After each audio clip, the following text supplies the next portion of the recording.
लोकशाहीचा बुलंद आवाज, रिपब्लिकन वार्ता, महाराष्ट्र. जिल्हा परिषद व पंचायत समिती निवडणूक प्रक्रिया शांततेत संपन्न.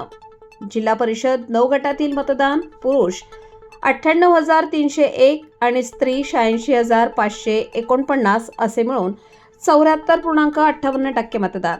बातमी पैठण येथून. याबद्दल सविस्तर बातमी अशी आहे की जिल्हा परिषद पंचायत समिती सार्वत्रिक निवडणूक 2026च्या पार्श्वभूमीवर 9 जिल्हा परिषद आणि पंचायत समिती 18 साठी एकूण 306 मतदान केंद्रांवर दिनांक 7 फेब्रुवारी 2026 रोजी मतदान प्रक्रिया शांततेत पार पडली. कित्येक पक्षाने आपले उमेदवार पक्षांतर्गत तथा उमेदवारी न दिल्याने अपक्षपणे भूमिका मांडून स्वतः निवडणूक लढवण्यासाठी उभे केले. गट क्रमांक 55 चितेगाव येथे पुरुष 10,240, स्त्री 9,157, एकूण 19,397. गट क्रमांक 56 बिडकीन पुरुष 12,573, स्त्री 11,251, एकूण 23,824.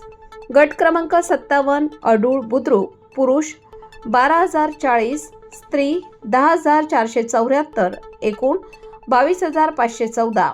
गट क्रमांक 58 पाचोड बुद्रुक पुरुष 10,202, स्त्री 8,953, एकूण 19,155.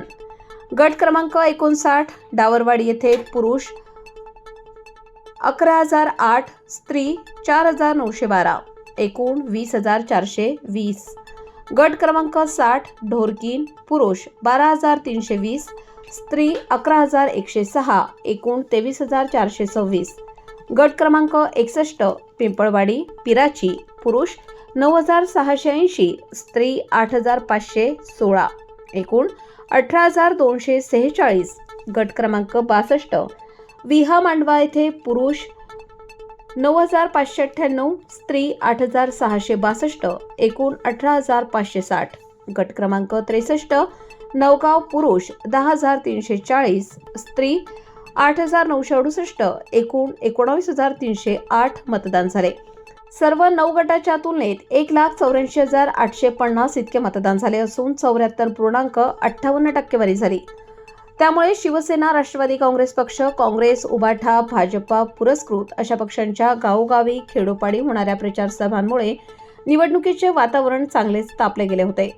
प्रत्येक पक्षाच्या उमेदवाराने स्वतःला जिंकून येण्यासाठी खूप मोठी कसरत केली.